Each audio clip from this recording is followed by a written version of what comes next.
अस्सलाम वालेकुम नाज़रीन, मैं हूं आपका होस्ट यासर दिलनवाज़। आप देख रहे हैं प्रोग्राम 10 मिनट शो और इस बार हम आपके साथ डिस्कस करें जो टॉप ट्रेंडिंग टॉपिक रहा पिछले हफ्ते का, जो कि HBL PSL है।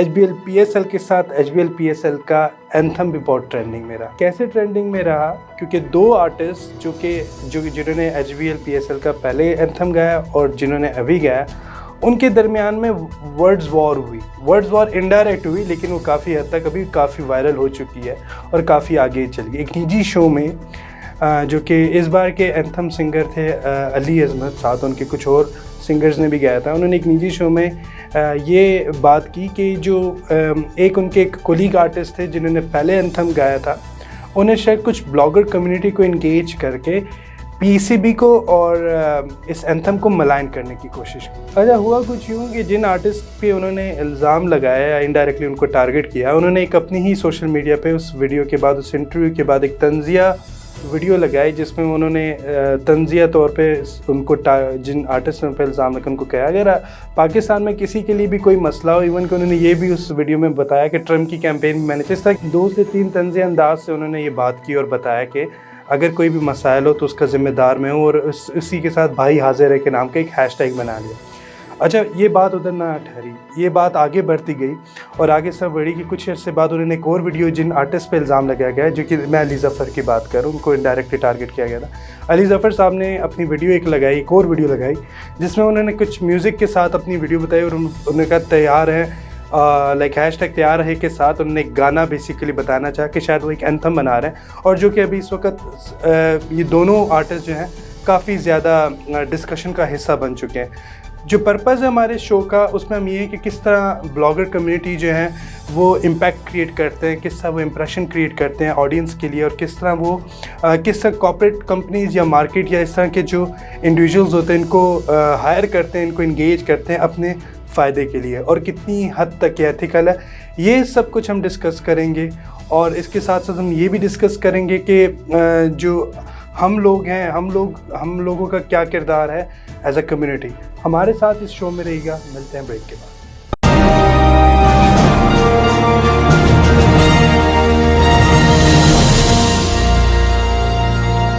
Welcome back. तो इस वक्त हमारे साथ मौजूद हैं अलीज़े हमारे साथ कोलीग भी हैं हक न्यूज़ में, अपना शो रन करती हैं हर हफ्ते को, और साथ ही साथ ये माइक्रो ब्लॉगर भी हैं, ब्लॉगर भी हैं, इंस्टा पे भी अपना एक पेज रन कर रही हैं जिसमें ब्लॉगिंग करती हैं, और उसके साथ साथ ये इन्फ्लुएंसर मार्केटिंग का भी हिस्सा है। तो हम वेलकम करते हैं अलीज़े आपको शो में। Thank you so much. Alizeh, क्यों मशहूर हो चुके हैं आप? क्या ऐसा कर दिया आप लोगों ने? I think actually it's not just blogger community को बहुत ज़्यादा रिप्रेजेंटेशन दी जाती है कि we are the ones who are to blame for everything, but होता ये है कि व्हेन समथिंग गोज वायरल और there something which is trending, तो उस कंपनीज आती हैं, corporate companies, they are the ones who approach us and they are the ones who tell us to use those hashtags. ठीक है, these are बाकायदा आपकी paid campaigns होती है, दे आर थॉट ऑफ, तो एक एलिमेंट होता है जिसमें उसको वायरल किया जाता है, वो फिर उसको एडवांटेज उसका लेकर different companies approach us and then they. लेकिन जिस तरह की पर्सनल ग्रजेस में आप तक जब पर्सनल लेवल पे लोग कांटेक्ट करते हैं जी, तो आप एक होता है इंसान की एक पर्सनल होती है, तो आपको ये लगता नहीं कि यार ये मलाइन करने के लिए आपको इस तरह भी लोग अप्रोच करते हैं? हाँ, ऐसे बहुत अप्रोच करते हैं। There are people who have certain agendas, ठीक है, और जितने आप मशहूर होंगे तो फिर obviously you have that many enemies, तो फिर उनको ये लगता है कि micro blogging is an easy way of let us target some people. तो I mean it's on everyone's conscious. जो पुराने ब्लॉगर्स हैं वो फिर they want to maintain their standards, लेकिन फिर if someone wants to get into an easy way, easy access to money, easy access, तो मतलब वो फिर कैंपेन्स एक्सेप्ट करते हैं। तो आपका कहने का मतलब है कुछ ब्लॉगर्स अभी पाकिस्तान में ऐसे मौजूद हैं जो कि बेसिकली पेड कैंपेन्स कर सकते हैं, दे वांट सी, वो ये नहीं देखते हैं कि ये किसी को मलाइन करने के लिए या किसी मतलब। देखिए, मैं ब्लॉगर्स पे क्यों कहूँ, why should I say anything with the blogger community? आपके कॉर्पोरेशंस हैं, आपके ऐसे इंडिविजुअल्स हैं जो ये कर रहे हैं, वो मतलब obviously the money is coming from somewhere, the content is being giving to them, hashtags उनको दिए जा रहे हैं, तो ये आगे हो रहा है ना काम। आप लोग आके हमेशा ब्लॉगर्स को टारगेट करते हैं, अवाम भी ब्लॉगर्स को ही टारगेट करते हैं जो चला रहे होते हैं, लेकिन उसके पीछे मतलब there is a $1 billion company which is like कोई पानी का कंपनी हो गया, किसी और चीज का कंपनी हो गया, और अवाम कह रही होती है कि भाई this company does not have a eco footprint, उनका अच्छा नहीं है, ये वो काम अच्छा नहीं कर रहे हैं। तो आप उस ब्लॉगर को मतलब रोक रहे हैं जिसने मतलब उसमें से has a very small part to play.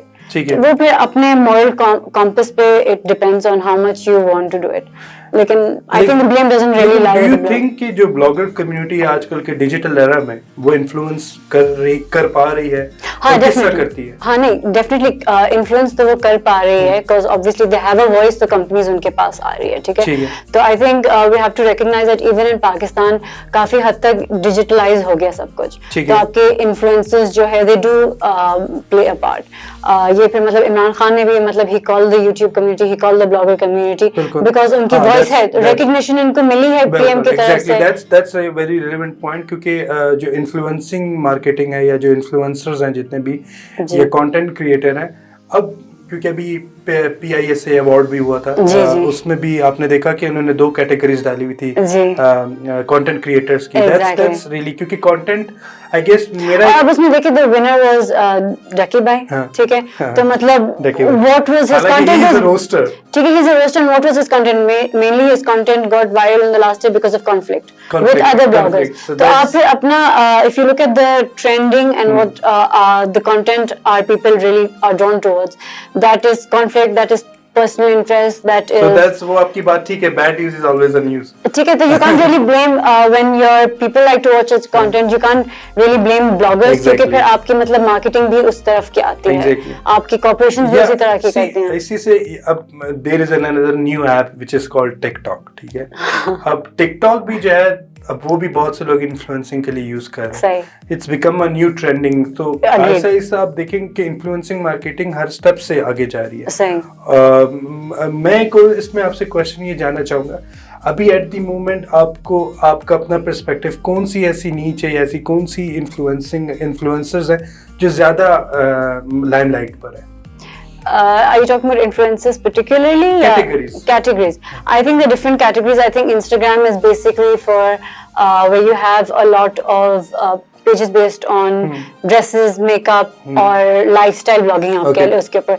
Twitter के ऊपर आपको lifestyle blogging मिलेगा, लेकिन काफी limited हद तक in Pakistan. You will get more news based human rights के ऊपर issues वगैरह will be raised on Twitter and maybe Facebook. So I think different platforms are being used for different categories.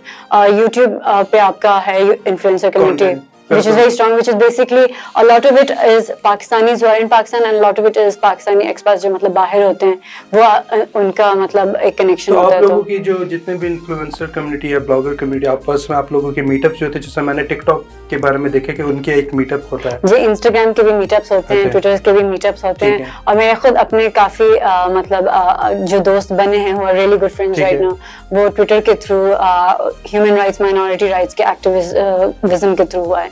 तो we do have meetups, और मतलब you do get to know people. I think it's a very old thought के online जो होते हैं वो spooky से लोग होते हैं। It's all real people, we're all of the same generation. Because Instagram give you an access कि अगर वो आपके follow में या उसने आपको follow, you can message them. जी। तो आप basically जो corporate community है या जो अभी इस वक्त ऑडियंस देख रहे हैं, उनको क्या वो किस तरह अगर अपने प्रोडक्ट को एक तो जो जिसके लिए एथिकल जो ट्रेंडिंग होती है, एथिकल ट्रेंडिंग के लिए आप क्या गाइड करेंगी, एडवाइस देंगी कि वो किस तरह ब्लॉगर्स कम्युनिटी को अट्रैक्ट करें, और किस तरह की जो ब्लॉगर्स कम्युनिटी को हम यूटिलाइज कर सकते हैं पॉजिटिव वे में? ठीक है, I think you have to first of all ethical को आपका how much our marketing in general is based on ethics, ठीक है।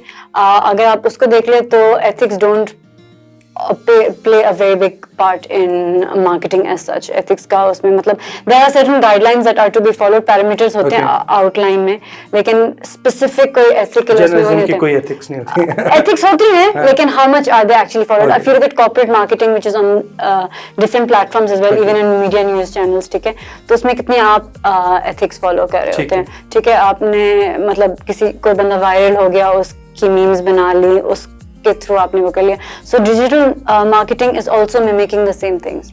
तो जब तक आप एक डिजिटल मार्केटिंग पे एक इतना ज्यादा हैवी बर्डन डाल देना कि it should be ethical, yes, it should be ethical, but at the same time you have to be practical and realistic. Okay. Why would corporations which have been used to having a free hand in other areas, why would they then now suddenly be ethical in, unless they're not severe consequences? या तो उसके लिए fines हो, consequences हो, तो फिर वो आपके ब्लॉगर्स भी थोड़े से हिचकिचाएंगे ऐसे कैंपेन्स लेने से, और आपकी कंपनीज भी, मतलब I think right now what the positive thing is that they are very conscious about women empowerment. They conscious, थोड़े से वो conscious होते हैं, try करते हैं कि let's not try to hurt any community, or let's not try to. हाँ, उनके guidelines different. Exactly. लेकिन अब देखें अली रहमान का भी था, where he came, उसका एक क्लिप वायरल हुआ था, where वो मैकडॉनल्ड्स के वर्कर पे शाउट होता है, and वो बाद में पता चला कि it was like, so you can see they are basically, even corporations, drama serials जो भी है, they are now hitting the nerves of the people. जब उनको पता है कि outrage इन लोगों ने करना है, so why not market on the outrage? On that way. Exactly. Well, that's बिल्कुल. First of all, I really want to thank you for joining us on this platform and talking about this discussion. And usually show को मैं and इसी बात पे करूँगा कि आप जब कंटेंट की बात करते हैं ना, तो कंटेंट जो होता है वो ये आप कोशिश करें ऐसा कंटेंट डालें जो लोगों को हर्ट ना कर पाए और उससे अगली की तजलील ना हो रही हो। और इसी के साथ हम आपसे इजाज़त लेंगे, फिर मिलेंगे अगले शो में। शुक्रिया।